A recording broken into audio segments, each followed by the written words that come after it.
Well, I wasn't able to do my usual Friday video because I had some dental work and I was having trouble speaking.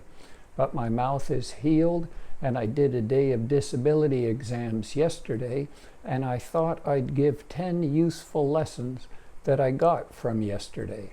Hello, I'm John Foster. I'm a medical doctor who does Social Security disability exams. I've done one or two, and as usual, everything I say reflects my own opinions based on my own experience and study, and not the opinions of the Social Security Administration or any other medical body. Now, my first lesson is bound to grind at least one person's gears, and that's that disability is for the disabled, not those who just don't like working. And news flash, laziness is not a medical condition. A while back, I had a person, a young, healthy woman, who wanted time off work because she stated she'd injured her low back lifting a bag that weighed 5 pounds. I thought that was rather a low weight for a back injury, but what did I know? I'm a 6'4" man. So I decided to do an experiment. At the time, my daughter was 2 years old, and I've kept the record of her height. She was just under 3 feet at the time, maybe 2 feet 11. And we had a set of ladies' dumbbells ranging from 1 to 10 pounds. I decided to see what my daughter could lift without any difficulty. She lifted the 1 pound dumbbell without any problems. She lifted the 3 pound. She lifted the 5 pound. Finally, I asked her to lift the 10 pound dumbbell, and I'll never forget the proud, delighted expression on her face as she immediately hoisted the 10 pound dumbbell over her head with one arm. I therefore decided that a healthy adult woman should be able to lift 5 pounds without injuring herself. The second lesson is, and I'm not sure many people are aware of this, just how awful medical care can be in the United States for some folks. I see terrible, neglected, serious injuries and illnesses that you would expect you would only see in some woe-begone country in Central Africa, for example, where people have no doctors. Typically, what happens is the person gets sick or injured and can't work, so they lose their job. Their job provided their health insurance, so now they have no health insurance. Then they run out of money. Now they can't see a doctor. They can't get surgery if surgery would fix their condition, and they can't buy their prescriptions. It's really a tragedy, and these are American citizens. I think we can do better. I'm so tempted sometimes to write a prescription for these folks, but Social Security does not permit it. I think it would be a good idea to change the rules so that I could. But if those rules were changed, I would need protection against litigation, malpractice suits, because guaranteed I'd write a prescription for somebody for a medicine that they were supposed to be on, and I'd wind up being sued. And if you find topics like this interesting, you might want to subscribe to my channel. I usually put out a disability-related video every Friday.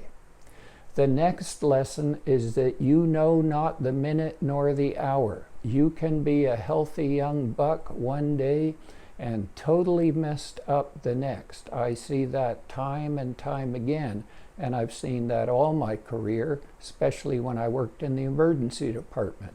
So if at all possible, get health insurance. Don't think because you're young and healthy that you don't need it. The fourth lesson is that it seems like the people who are most psychologically devastated by becoming disabled are hard-working blue-collar men. I had several yesterday who were just in a tailspin of unhappiness and depression over the fact that they could no longer work. And believe you me, they would give their eye teeth to be able to return to their job. These are what we called essential workers during the pandemic, the heroes of America. DOGE, the Department of Governmental Efficiency, is firing unnecessary government workers.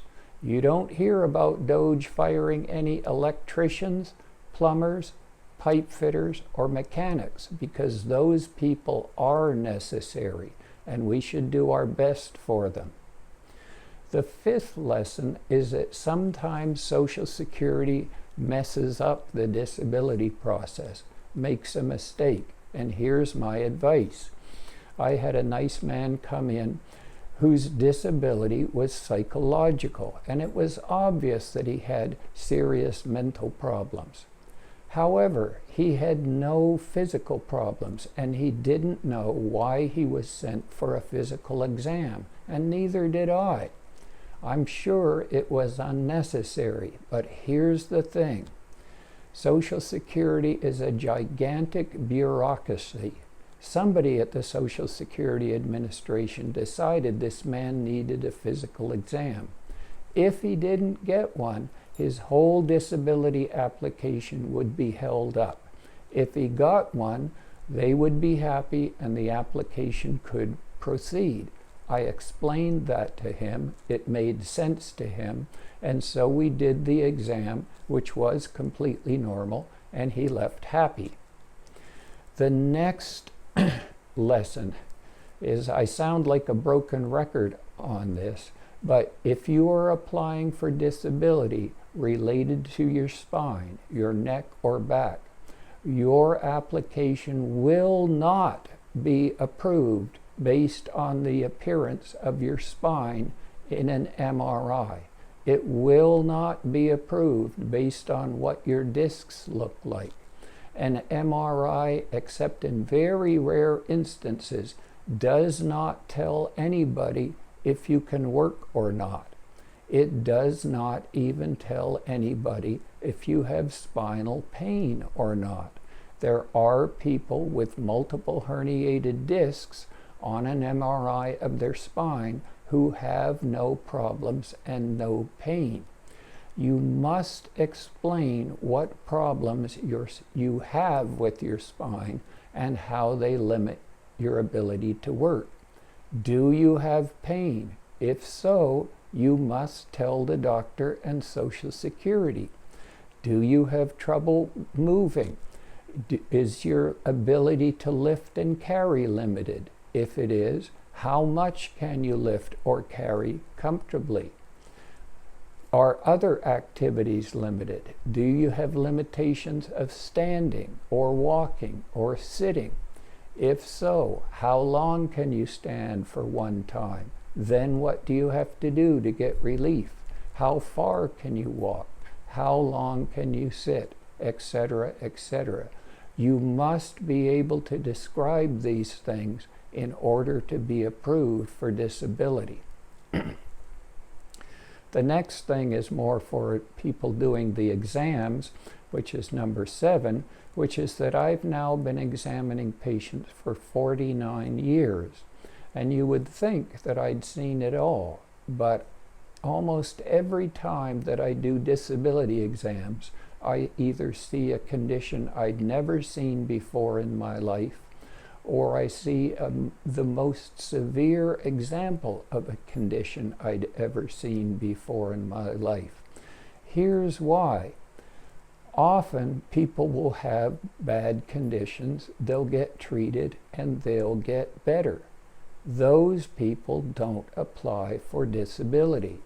The people who do apply have the worst conditions, the most extreme conditions, or sometimes very rare conditions. And it's still fascinating for me, after 49 years, to talk to and examine these folks. The 8th lesson is, what is useful information in a huge 6 or 12-inch stack of medical records? Nobody is going to read a 12-inch stack of medical records. If you are getting your medical records together or you're sending them to Social Security, here's where the money is. The first is radiologists' reports. What did the radiologist see in your x-rays, MRI scan, CT scan, ultrasound, etc.? The next is an operative report. This is a note made by the surgeon after they've completed your surgery.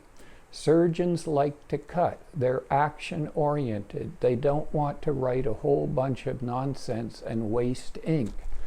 Also, surgeons cut you open and look and feel your innards, something the doctor who examines the outside of your body can't do. So they often have a much better appreciation of what's wrong. So an operative report is a goldmine of information.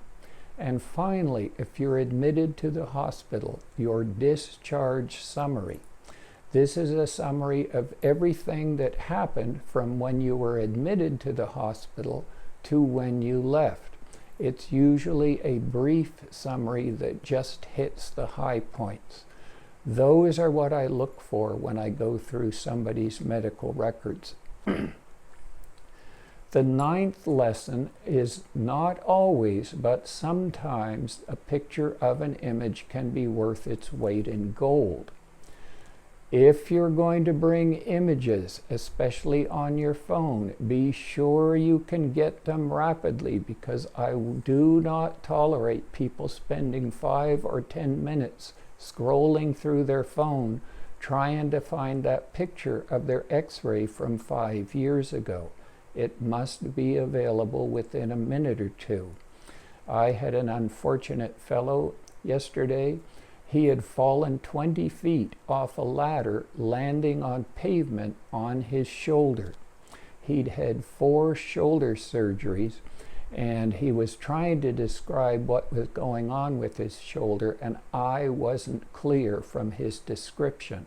I asked him if he had a picture of an x-ray. He produced one within seconds, and all it took was for me to look at that x-ray for 5 seconds, and everything became clear. The final and last lesson is when you're describing your problems, it really helps if you can give a story, something that people can relate to, that they can picture in their mind. I had a person who had 2 separate problems with their hands, and they were trying to tell me how these problems affected them. And what they did was they told me first that their previous hobby had been fishing, but now that their hands were messed up, they couldn't fish anymore because they couldn't handle their line and their tackle.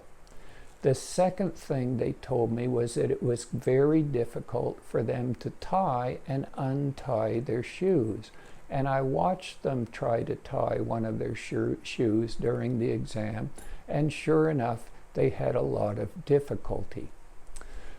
So that's my 10 lessons from yesterday. I'll be back to my regular schedule with my next video on Friday, more on imaging and disability, and I'm going to be talking about when CT scans are helpful in a disability application. Well, I hope this has been useful, and as always, remember, if it happens, it's possible.